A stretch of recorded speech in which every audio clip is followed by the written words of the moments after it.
Sutra Teratai yang menakjubkan. Bab 13, Ajakan Penegakan. Shinfasyang Sutra Teratai, episode 1376.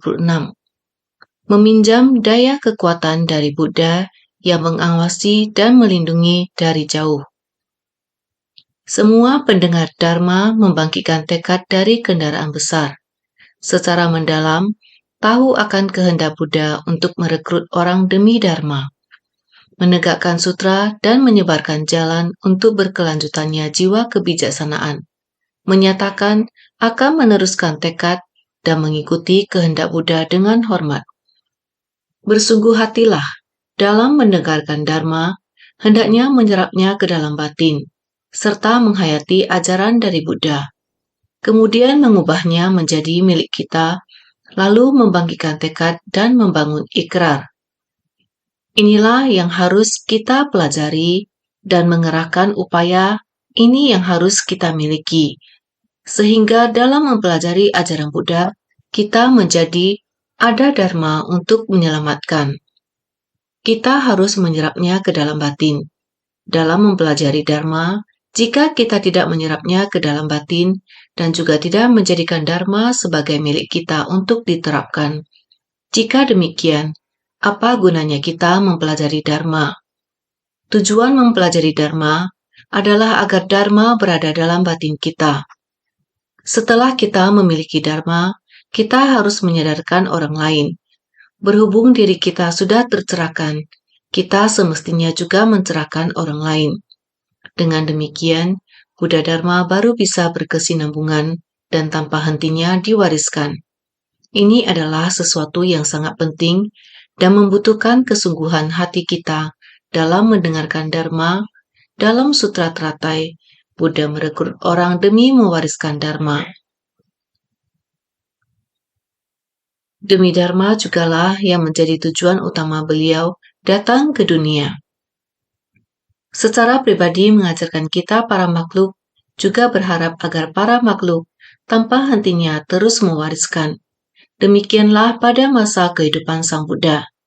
Sehingga dalam Sutra Teratai, beliau tanpa hentinya memuji kebenaran sejati yang halus dan menakjubkan dari kendaraan tunggal Sutra Teratai. Walaupun kita tidak mencari pahala kebajikan tersebut, tetapi kita juga memerlukan pahala kebajikan. Tidak secara khusus mencarinya, namun itu akan kita dapati dengan sendirinya. Jika kita mencarinya dengan sengaja, itu hanyalah sebuah wujud. Saya melafalkan sutra demi untuk mendapatkan pahala kebajikan. Saya menyembah Buddha demi untuk melenyapkan petaka. Jika kita mencari pahala kebajikan dengan sengaja, maka kita tidak akan mendapatkan pahala kebajikan. Jika kita mengetahui Dharma Buddha adalah sungguh menakjubkan, dan kita manusia hidup tersesat dalam kebingungan, maka Dharma Buddha dapat membimbing kita keluar dari jalan sesat. Kita seharusnya mendekati orang yang telah mencapai jalan. Untuk mencari Dharma Buddha, kemudian kita harus giat dan tekun dalam membina diri. Membina diri ke dalam seperti ini harus berasal dari ketulusan hati kita. Dalam mencari Dharma, setelah memperoleh Dharma, kita harus menerapkannya. Oleh karena itu, 4 ikrar agung adalah menunjukkan niat ketulusan kita. Melatih diri adalah dimulai dari batin kita.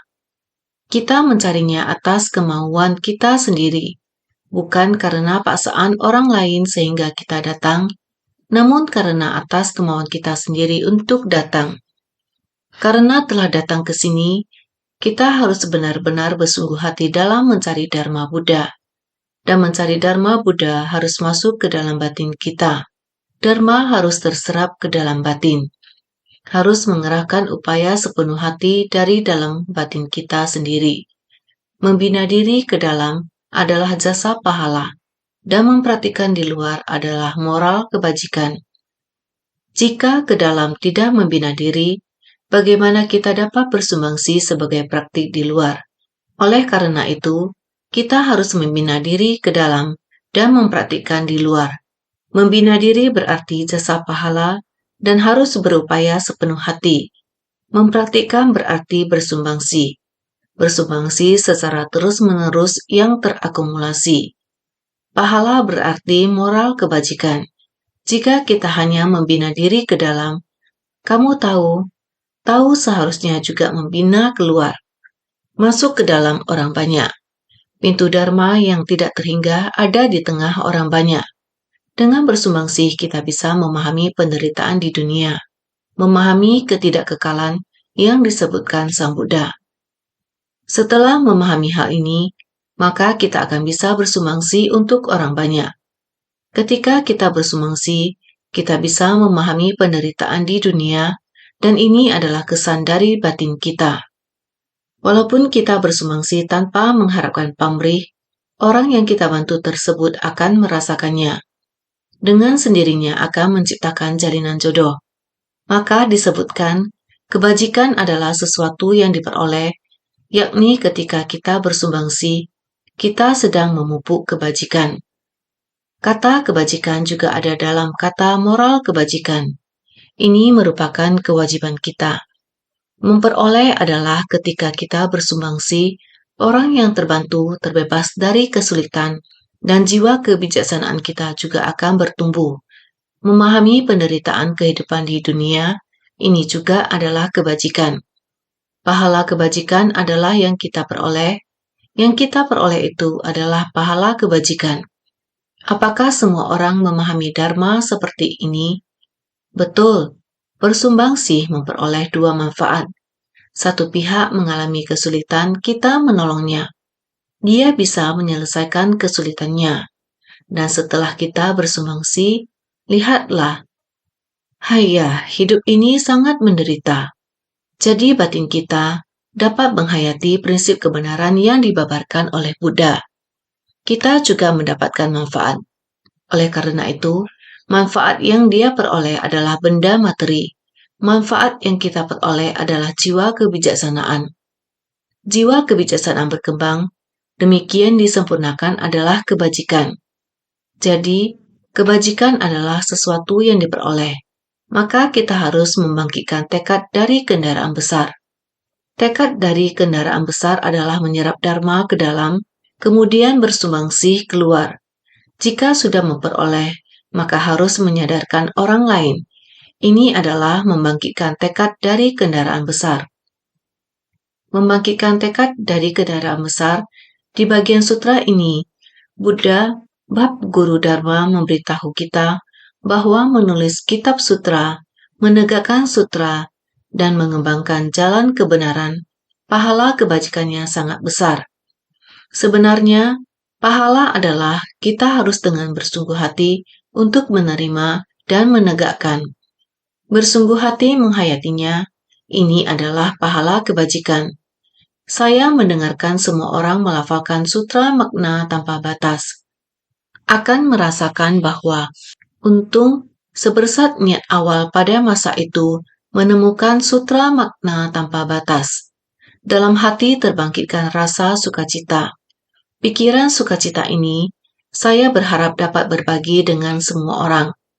Namun, pada lebih dari 50 tahun yang lalu, pada saat itu kita harus kemana mengambil sutra makna tanpa batas, yaitu pada saat ini juga sangat sulit menemukan sutra makna tanpa batas seperti ini di luar sana. Apalagi pada 51 atau 52 tahun yang lalu. Jadi, saya ingin berbagi sutra ini kepada semua orang. Tetapi saya tidak dapat menemukannya dimanapun. Apa yang harus saya lakukan? Yaitu harus saya sendiri yang menyalinnya. Setiap kali ketika ingin menghadiahkan kitab sutra ini kepada orang, dalam batinnya sangat bersukacita. Untunglah, pada waktu itu, setiap katanya adalah tangan saya sendiri yang menuliskannya. Satu kata demi satu kata disalin, dituliskan, juga ingin agar semua orang dapat membaca, dapat melafalkan. Pada waktu itu, jika menuliskannya mana keburu, harus menggunakan pelat baja, diukir, kemudian menggunakan minyak untuk mencetak. Jadi pada waktu itu, kita sekeping pelat, yaitu dengan diukir, kemudian kitab dicetak dengan minyak. Inilah yang waktu itu dilafalkan oleh semua orang. Kemudian dengan menggunakan mopit kuas untuk menulis, satu kata demi satu kata disalin dan ditulis. Insan suci ketika dilantik mesti membaca kitab sutra ini. Buklet kecil, semua orang mengambilnya untuk dibaca dan selalu menyertai dibawa kemana-mana. Pada waktu itu, untunglah adalah disalin dengan satu kata demi satu kata, ditulis kata demi kata. Sekarang dapat membuat semua orang di tangan membawa sebuah buku yang selalu menyertai. Terkadang ketika membaca, terbaca sampai kondisi batin hening dan jernih, tekad yang luhur dan luas. Pada saat ini, di dalam batin akan sangat bersukacita, sangat hening. Jadi dikatakan menyalin sutra harus dari ketulusan batin terdalam. Diri sendiri bersukacita, juga berharap sharing dengan semua orang. Di masa sulit, mesti menggunakan metode demikian. Di satu sisi diukir dan dicetak dengan minyak, agar semua orang dapat membaca dan melafalkan. Setiap orang memiliki sebuah buku. Perlahan-lahan menuliskannya, menggunakan kuas kaligrafi untuk menyalin dan menulis. Juga dapat seperti saat ini, di mana semua orang menyebarkannya. Tapi, ini bukan hanya sekedar membaca dan menulis saja. Ini tentang membuat semua orang tahu, sekarang menjadi silsilah ajaran Jingsi. Silsilah ajaran Jingsi adalah berdasarkan sutra ini, sutra makna tanpa batas. Karena sutra tersebut mengajarkan kita cara melatih diri. Di dalam batin kita, kondisi batin hening dan jernih. Tekad seluas alam hampa tiada terbatas. Teguh tak tergoyahkan selama kalpa tidak terhingga. Pintu dharma yang tiada terhingga terpampang di hadapan.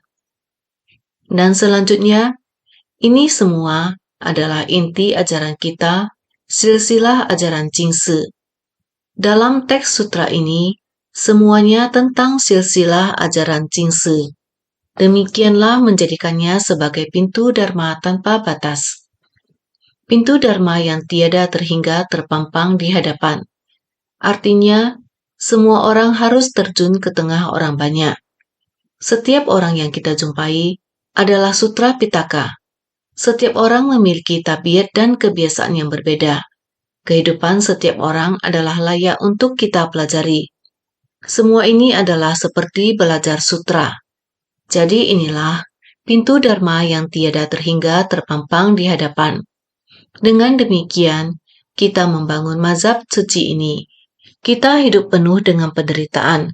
Oleh karena itu, Buddha mengatakan kepada kita, penderitaan, sebab penderitaan, lenyapnya penderitaan, dan jalan menuju lenyapnya penderitaan. Buddha datang ke dunia hanya demi satu tujuan, yaitu menginginkan semua orang memahami penderitaan dunia, yang berasal dari sebab penderitaan yang terakumulasi. Dengan akumulasi kondisi karma yang banyak, inilah tujuan utama Buddha datang ke dunia untuk membantu memahami penderitaan dunia. Hanya ketika kita dapat mengikis penderitaan dan mengikis noda batin, apabila kita dapat mengikis noda batin, maka kita hendaknya dapat dengan tenang dalam melatih diri. Saat kita melatih diri, kita juga mengikis noda batin dengan masuk ke tengah orang banyak, sehingga mazhab suci hendaknya menebarkan benih kebajikan di seluruh ladang pahala kebajikan, membimbing semua makhluk membangkitkan bodhicitta dengan belas kasih tanpa batas, menolong semua makhluk yang menderita. Kita hendaknya menyebarkan ajaran pintu dharma tiada terhingga ini. Saat kita memahami prinsip kebenaran ini dan mengetahui bahwa dharma ada di dalam kehidupan, kita hendaknya membantu semua orang untuk memahami dharma duniawi. Sehingga kita hendaknya menghimbau semua orang untuk membangkitkan tekad luhur dan masuk ke tengah orang banyak. Inilah silsilah kita. Oleh karena itu, kita hendaknya menebarkan benih kebajikan, karena ladang kebajikan para makhluk sedang menanti kita untuk mensucikan hati mereka. Mereka sedang menanti kita untuk menggarap ladang berkah. Oleh karena itu, dibutuhkan bodhisatwa dunia. Bagi para makhluk yang menderita, bodhisatwa dunia akan bersumbangsi untuk mereka. Mereka memahami akar penyebab penderitaan, menghayati ketidakkekalan kehidupan. Tempat penuh penderitaan ini adalah ladang pembinaan diri bagi para bodhisatwa. Ladang pembinaan diri bagi para bodhisatwa adalah menggarap ladang berkah. Mereka menyebarkan benih kebajikan. Di ladang yang penuh pahala kebajikan, inilah letak di mana kita harus mengerahkan upaya. Kita harus memberikan kesempatan kepada semua orang agar mereka juga berjodoh untuk masuk ke tengah masyarakat, sehingga para makhluk yang menderita akan terselamatkan dan jiwa kebijaksanaan bodhisatwa akan bertumbuh. Karena mereka menebarkan benih kebajikan di seluruh ladang pahala kebajikan, membimbing semua makhluk membangkitkan bodhicitta. Jika benih ditanam, maka tunasnya akan tumbuh. Maka pohon kecil akan menjadi pohon besar itu, akan mampu menyelamatkan para makhluk yang menderita. Pohon yang besar akan berbunga dan menghasilkan buah, menghasilkan banyak benih, sehingga dari satu bisa menjadi tak terhingga, sehingga lebih banyak orang yang dapat membantu para makhluk yang menderita. Jadi, satu benih dapat menghasilkan benih yang tak terhingga dan tak terhitung jumlahnya. Seperti Malaysia, insan suci Myanmar kembali memberi laporan. Mendengar semangat mereka memohon dharma, Malaysia harus bagaimana bisa menggalang bodhisatwa, bagaimana bisa memberi pelatihan butiran benih, membangkitkan benih bodhicitta, bagaimana membangkitkan hati welas asih tak terhingga setiap orang. Inilah Malaysia. Mereka sangat bersungguh hati. Sudah kembali bodhisatwa pengurus ini, terlebih dahulu mereka mendengarkan dharma di Taipei. Mendengar insan suci Taiwan, bagaimana mengadakan pelatihan, terlebih dahulu pergi memahaminya. Mendengar sharing dari semua orang, baru kembali ke Hualien, sharing kepada master. Ini adalah semangat Malaysia memohon dharma. Myanmar juga sama.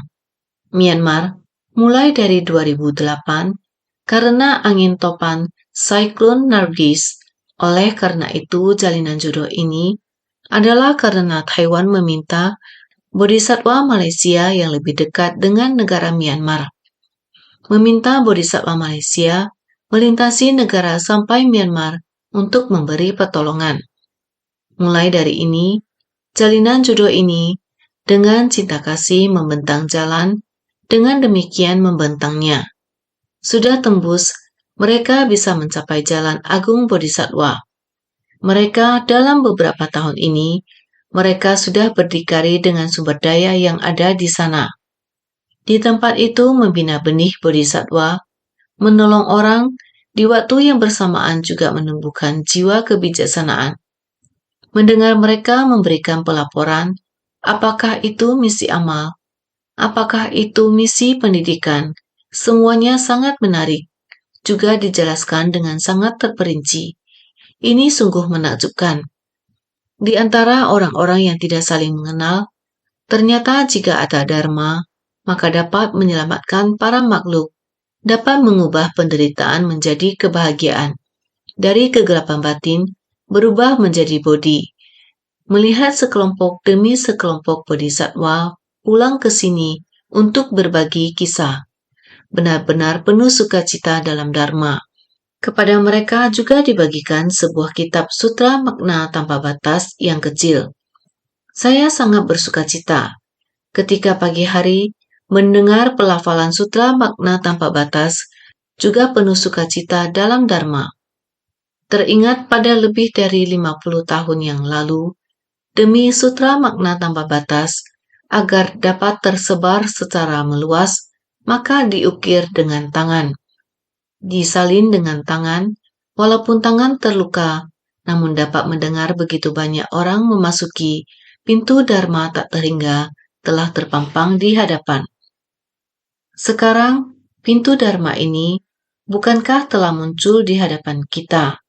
Buah pencapaiannya sangat rimbun. Pohon yang besar setiap tahun juga menghasilkan benih yang banyak. Setiap bodhisattva, setiap insan suci, dari diri mereka sendiri dapat mengembangkan sangat banyak tak terhingga metode untuk menolong makhluk yang menderita. Inilah yang membuat saya merasa sangat bersyukur, juga sangat terharu. Jadi, kita harus bersungguh hati mendengar dan menghayatinya. Kita harus menginspirasi.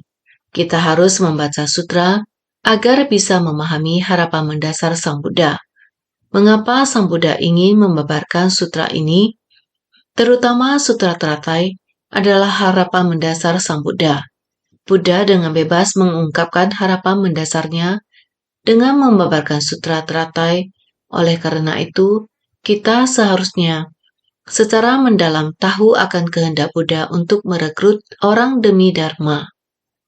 Buddha telah demi Dharma merekrut orang, berharap setiap orang bisa mewariskan Dharma ini, sehingga selama lebih dari 2000 tahun yang lalu, Dharma yang dibabarkan oleh Buddha hingga sekarang. Ini semua karena adanya sutra ini, menegakkan sutra dan menyebarkan jalan untuk berkelanjutannya jiwa kebijaksanaan.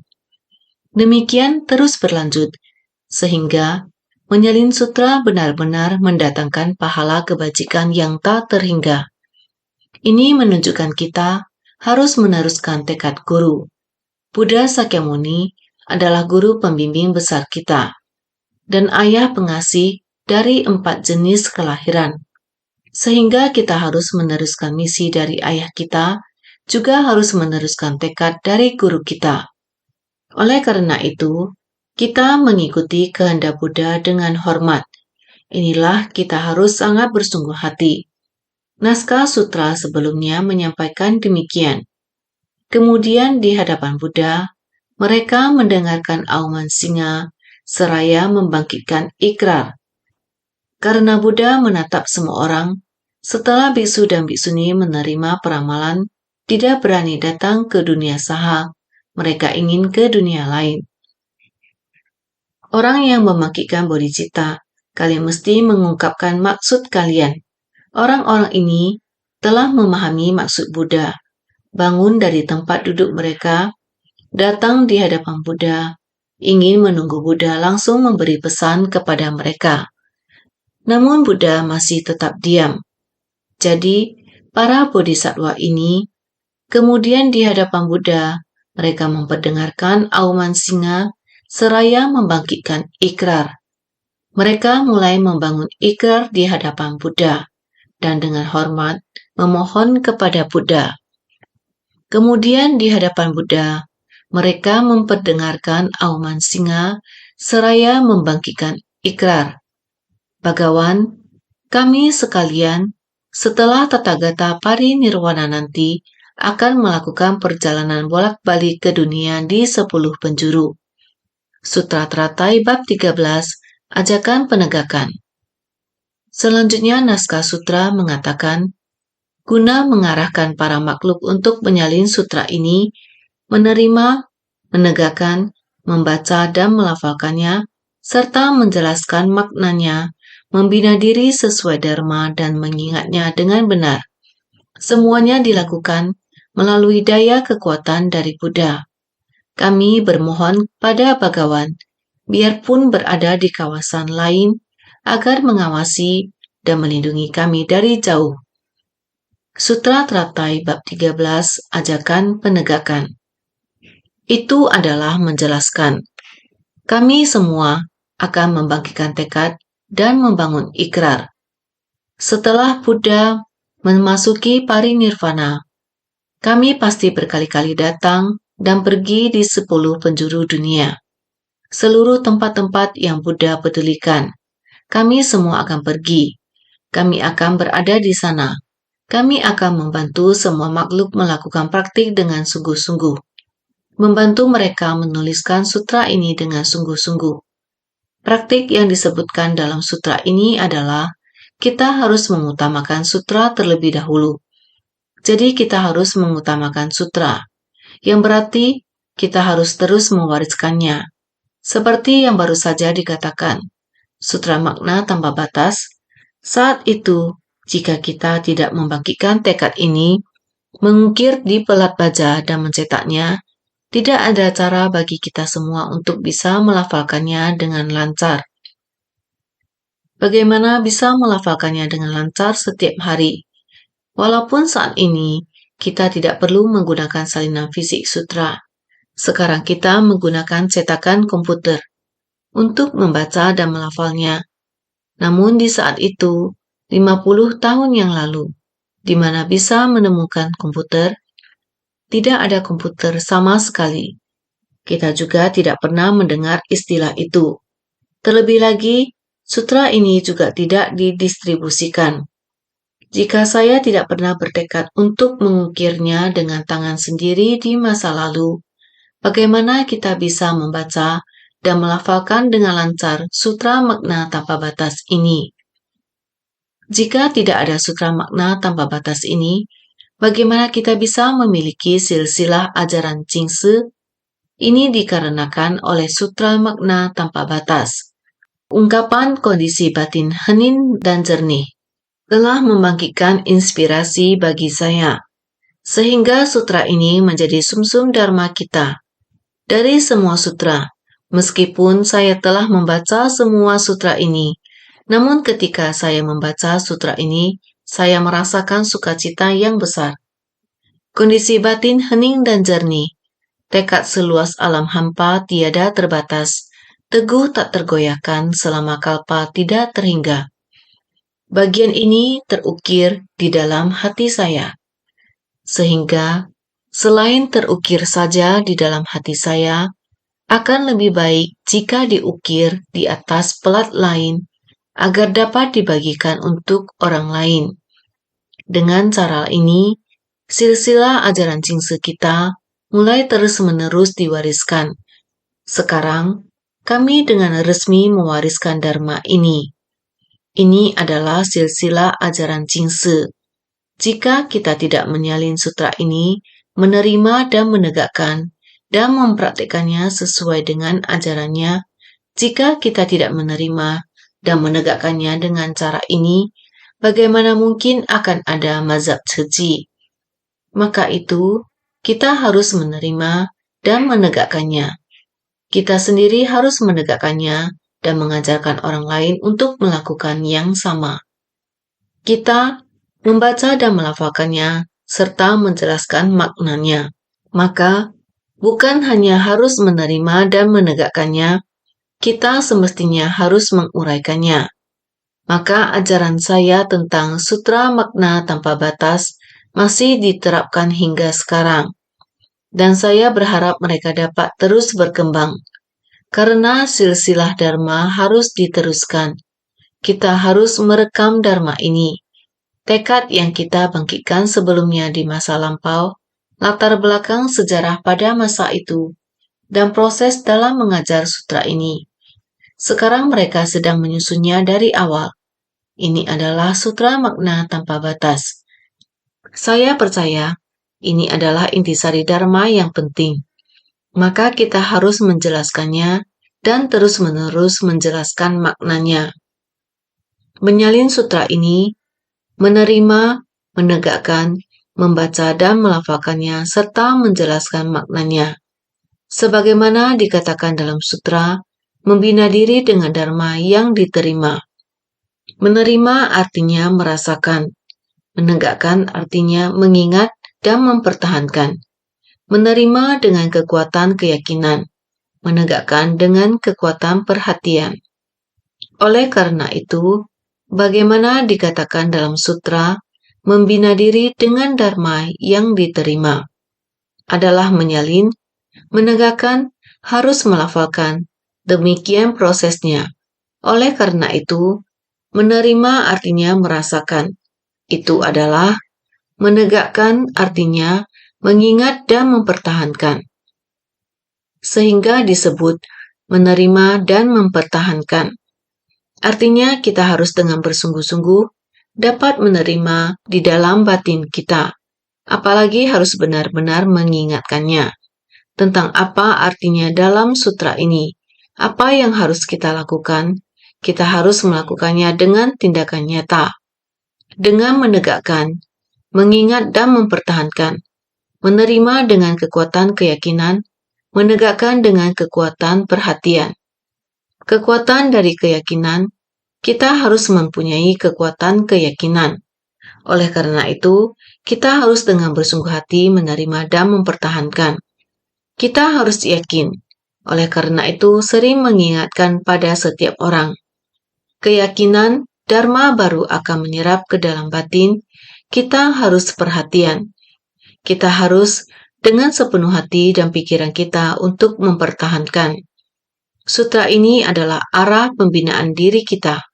Karena sutra makna tanpa batas adalah intisari dari sutra teratai. Intisari ada di dalam. Oleh karena itu, sutra makna tanpa batas juga merupakan silsilah ajaran Jingsi. Singkat kata, 3 gulungan sutra teratai ini sangat penting untuk kita semua. Oleh karena itu, membina diri sesuai dharma dan mengingatnya dengan benar, mengingat dengan niatan yang benar dan tekun, membabarkannya, membina diri sesuai dharma, mempraktekkan sesuai dharma yang menakjubkan, mengingatnya dengan benar, artinya tiada pikiran bercabang-cabang dan pandangan sesat. Membina diri sesuai dharma, kita harus benar-benar mempertahankan di dalam pikiran kita. Kita harus menerima dan menegakkan, dan juga mempertahankan serta mengingatnya. Apa yang kita dengar hari ini, jangan dilupakan keesokan harinya. Dan kita yang harus bersungguh-sungguh untuk menghayati apa yang kita bahas sekarang ini, maka kita harus membina diri sesuai dharma, mengingat dengan niatan yang benar dan tekun membabarkannya. Kita harus benar-benar mengingatnya, mengulangnya tanpa henti, dan membina diri sesuai dharma. Kita juga harus mengikuti dharma saat membina diri. Mempraktekkan sesuai dharma yang menakjubkan. Ini adalah satu dharma yang menakjubkan. Kita harus dengan sepenuh hati untuk menghayatinya dan mempraktikkannya. Maka, mengingatnya dengan benar. Kita harus terbebas dari pikiran buyar dan pandangan menyimpang. Kita harus memiliki perhatian yang benar, menjaga pintu 6 akar indera, mempraktekkan jalan mulia berluas 8. Semuanya dilakukan melalui daya kekuatan dari Buddha. Inilah bagaimana kita bisa memiliki dharma untuk dicamkan, agar kita bisa mempertahankan dan menegakkannya. Kita bisa mengingatnya, menerimanya dan menegakkannya, dan mempraktikannya sesuai dharma. Ini semua berkat daya kekuatan dari Buddha. Semuanya dilakukan melalui daya kekuatan dari Buddha. Semuanya dilakukan dengan meminjam daya kekuatan yang maha besar dari Bhagawan. Ini adalah jasa daripada tindakan, tubuh, ucapan, dan pikiran. 3 karma dari Buddha disebut sebagai 3 roda. 3 roda merujuk pada tindakan tubuh, ucapan, dan pikiran. 3 karma, sebab tindakan tubuh, ucapan, dan pikiran. 3 karma dari Buddha ini mampu menghancurkan karma terdelusi dari semua makhluk. Sang Buddha mengatakan seperti ini, agar kita bisa meyakini, menerima, dan mengamalkan, kita harus sangat berterima kasih kepada Guru Pembimbing Agung, Buddha Sakyamuni. Kita semuanya dilakukan dengan meminjam daya kekuatan yang maha besar dari Bhagawan. Kita semua orang adalah meminjam daya kekuatan yang maha besar dari Sang Buddha. Ini adalah kekuatan dari Buddha. Ini adalah jasa kebajikan tindakan bunuh, ucapan, dan pikiran. 3 karma dari Buddha. Dinamakan 3 roda. Kita sering mengatakan kekosongan dari 3 aspek perdana. Tidak ada tubuh saya, kata-kata yang saya ucapkan yang dapat digunakan semua orang. Sumbangsi saya tidak merasa ada bersumbangsi apapun. Lakukan saja. Bersumbangsi tanpa pamrih, masih harus berterima kasih ada orang yang menerima. Ini dinamakan murni. Tiada lain adalah diciptakan oleh tubuh, mulut dan pikiran. Tanpa pamrih, ini dinamakan murni. 3 karma murni ini akan bisa memutar 3 roda dharma. Bisa membuat roda dharma ini dengan baik berputar ke dalam hati kita. Ini adalah 3 karma tubuh, mulut, dan pikiran dari Buddha. Jadi, 3 karma ini bisa menghancurkan banyak kerisauan kita. Ini bisa juga menghapuskan delusi kita semua. Beginilah bagaimana Sang Buddha menggunakan tindakan, tubuh, ucapan, dan pikirannya datang ke dunia ini demi satu tugas agung untuk mengubah para makhluk. Kalau Sang Buddha tidak memiliki tubuh ini, bagaimana Sang Buddha bisa datang untuk mengubah para makhluk? Kalau Buddha tidak membuka mulut untuk membabarkan Dharma, bagaimana Sang Buddha bisa mengubah para makhluk di dunia? Sang Buddha menggunakan tubuhnya untuk datang ke dunia dan mengajarkan Dharma lewat ucapan. Semua ini bermula dari pikirannya, berawal dari niat pikirannya. Lewat pikiran ini, Buddha hendak membuka dan menunjukkan ajaran. Kita sebagai para makhluk harus menyadari dan memasuki pemahaman dan pandangan Buddha. Ini semua bermula dari tindakan tubuh, ucapan, dan pikiran Buddha, sehingga mereka disebut 3 roda. Kalau kita bisa memahami bagaimana Buddha datang dan pergi ke dunia ini menggunakan 3 hal ini, welas asih Buddha adalah pikirannya. Buddha mengajarkan Dharma lewat ucapan.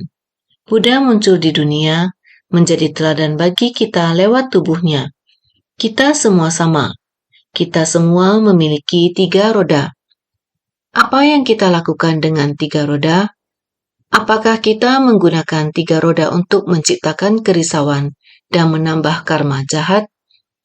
Kita harus bersungguh hati untuk memahami ini. Naskah sutra berikutnya menyebutkan, kami bermohon pada Bhagawan, biarpun berada di kawasan lain, agar mengawasi dan melindungi kami dari jauh. Setelah periode jalinan jodoh untuk membimbing dan mengajar para makhluk berakhir, Buddha akan memasuki peristirahatan sempurna. Ketika pada kawasan lain, kondisinya sudah matang, Buddha akan merespon ke sana. Makanya disebutkan mengawasi dari jauh, berharap memberikan perlindungan dari sana. Kita semua mau ke tempat yang dilindungi Sang Buddha, tempat yang diperhatikan. Kita semua mau ke sana. Tidak hanya di sini, selama tempat yang dilindungi Sang Buddha, kita semua bisa ke sana dan memohon kepada Sang Buddha. Biarpun berada di kawasan lain, agar mengawasi dan melindungi kami dari jauh. Karena suatu hari Sang Buddha juga akan memasuki parinirvana. Sang Buddha sesungguhnya sedang memberi pesan wasiat agar dapat diwariskan. Para bodhisattva ini juga menenangkan Sang Buddha. Jangan khawatir. Saat Sang Buddha telah tiada, kami akan mengerjakan dan memperhatikan tempat yang dipeduli Anda. Kita akan bisa melakukan dan memberi perhatian. Anda tidak perlu khawatir. Namun, di negeri Anda, seperti yang kita katakan, jika kamu ada di surga, kamu harus melindungi saya. Kamu jangan khawatir. Yang kamu cemaskan, saya akan bantu laksanakan. Maka ajaran Buddha tidak meninggalkan ajaran duniawi. Prinsipnya sama. Jadi, setelah periode jalinan jodoh untuk membimbing dan mengajar para makhluk berakhir, telah sempurnalah periode-periode jalinan jodoh ini. Buddha di tempat ini, di dunia saha ini, membimbing para makhluk. Jalinan jodohnya telah melalui beberapa waktu, telah sempurna. Buddha akan memasuki peristirahatan sempurna. Dia akan memasuki peristirahatan sempurna, parinirvana, ketika pada kawasan lain, kondisinya sudah matang. Pada tempat ini parinirvana. Namun Buddha masih mau meneruskan tekadnya, pergi ke tempat yang memiliki jalinan jodoh dengan Buddha untuk kembali menyelamatkan para makhluk. Sehingga ketika pada kawasan lain, kondisinya sudah matang, Buddha akan merespon ke sana. Dengan seperti ini, Buddha harus meninggalkan tempat ini, yakni untuk pergi ke tempat lainnya. Buddha berada ke tempat lain, walaupun jauh di sana, kami tetap memohon dukunganmu. Dengan prinsip yang sama, seperti inilah, para bodhisattva masih tetap bergantung pada Buddha. Mohon Buddha pergi dengan tenang. Kami bisa melanjutkan tugas di sini. Namun harap Buddha memberikan perlindungan kepada kami. Inilah para bodhisattva di saat itu, menghibur Buddha dan juga bertekad. Jadi, bermohon pada kewelas asihan dan kekuatan ikrar dari Bhagawan, sebab Dharma ini adalah jiwa kebijaksanaan dari para Buddha. Tidak ada orang lain yang mampu melakukannya. Sekalipun ikrar semula adalah demikian, mereka tidak mampu menuntaskannya tanpa kekuatan dari Buddha yang mengawasi dan melindungi dari jauh. Karena Dharma ini adalah jiwa kebijaksanaan Buddha, bukan hanya jiwa kebijaksanaan Buddha Sakyamuni, namun adalah semua Buddha, jiwa kebijaksanaan para Buddha. Karena Sutta teratai ini adalah jalan untuk mencapai kebuddhaan.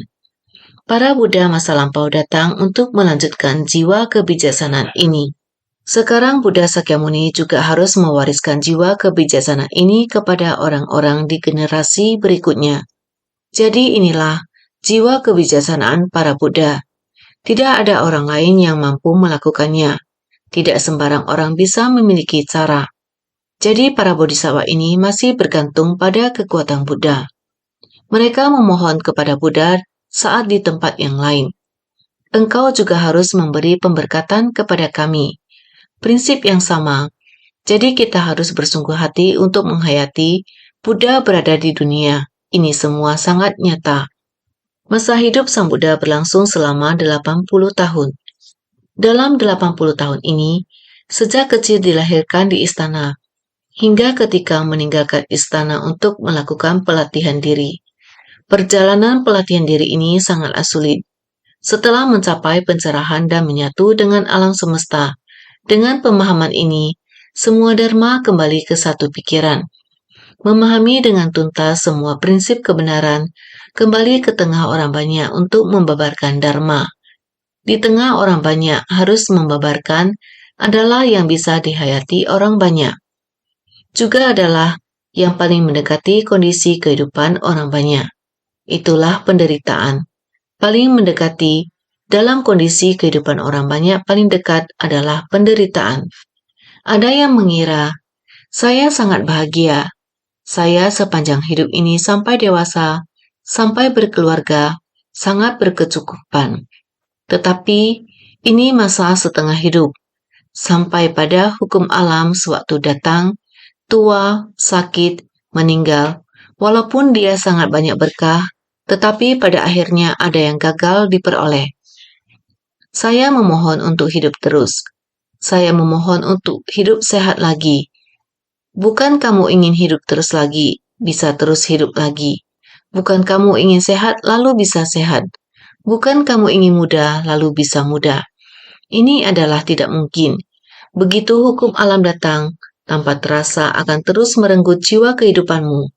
Saya sering mengatakan, lewat sehari, usia berkurang sehari, bukan bertambah. Sehingga namanya bertambah satu umur, tapi jiwa kehidupan berkurang 1 tahun. Singkat kata, kehidupan sampai pada akhir, tua menderita, karena begitu tua, tubuh lemah, ini pasti. Semestinya, ataupun yaitu sakit, mati, ini mau ditahankan juga tidak bisa. Seumur hidup ini, apa yang telah dilakukan, tidak tahu. Sewaktu masih hidup, apapun tidak kedengaran. Kebenaran sejati tidak terdengarkan. Dharma Buddha tidak terdengar. Tidak melakukan hal bajik, hanya datang untuk menikmatinya. Dengan demikian, berkah telah dinikmati habis. Apakah dalam kehidupan ini telah berbuat banyak karma? Kamu menjalin benih apa? Kemudian hari akan membawa buah apa pergi. Dengan demikian, dalam kehidupan ini hanya sia-sia saja. Kita semua mempunyai berkah.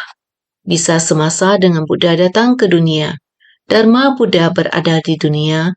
Kita bisa mendapatkan Dharma melatih diri. Kita harus memahaminya dengan sepenuh hati.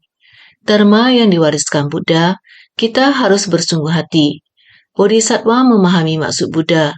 Ini semua untuk melanjutkan jiwa kebijaksanaan Buddha. Sehingga sekarang masih pengajaran Buddha di dunia. Walau Buddha tidak berada di dunia lagi, dia berada di dunia mana? Tentu saja ada di dunia Saha. Di negara mana? Kita tidak tahu. Semoga kita di tempat ini. Kita berada di negara manapun, berharap hal yang dilakukan di tempat itu. Tempat untuk meneruskan jiwa kebijaksanaan. Ada Buddha di tempat itu, melindungi kita. Mana tahu di antaranya ada yang tersadarkan. Meneruskan jiwa kebijaksanaannya untuk membimbing kita. Ini mungkin saja. Sehingga bukan kekuatan kita sendiri yang dapat meneruskan jiwa kebijaksanaan kita. Kita harus menggunakan jiwa kebijaksanaan Buddha dalam batin kita. Kita mengamalkan sesuai yang diajarkan, menyadarkan diri sendiri, menyadarkan orang lain, ini harus ada kekuatan Buddha. Mereka tidak mampu menuntaskannya tanpa kekuatan dari Buddha yang mengawasi dan melindungi dari jauh, yaitu harus ada kekuatan Buddha. Kita harus bisa meneruskan jiwa kebijaksanaan kita, sehingga semua orang harus senantiasa bersungguh hati.